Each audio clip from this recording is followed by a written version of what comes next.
আমাদের ভারতীয় জনতা পার্টির সক্রিয় কর্মী কার্তিক বর্মনের বাড়িতে ঢুকে তাকে বের করে প্রচুর পরিমাণে মারধর করে তার মাথাটাকে ফাটিয়ে দেয় এবং তার সঙ্গে সঙ্গে তার মা এগিয়ে আসে এবং তার স্ত্রী এগিয়ে আসে।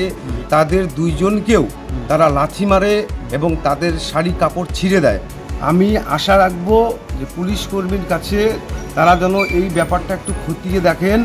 তৃণমূলের কিছু হারমাত বাহিনী তারা কাপড় বেঁধে, মুখে গামছা বেঁধে কাপড় বেঁধে তারা বাড়িতে ঢুকে হামলা করেছে।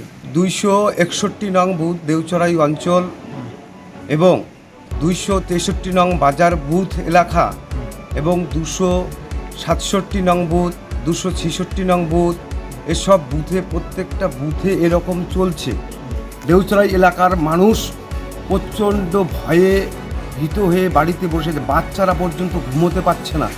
আমাদের আহত হয়েছে টোটাল 3 জন, একজন হয়েছে গুরুতর আহত, তার মাথায় এখন 8খানা সেলাই পড়লো। সে তুফানগঞ্জ হসপিটালে বেডের মধ্যে শয্যাশায়ী অবস্থায় আছেন।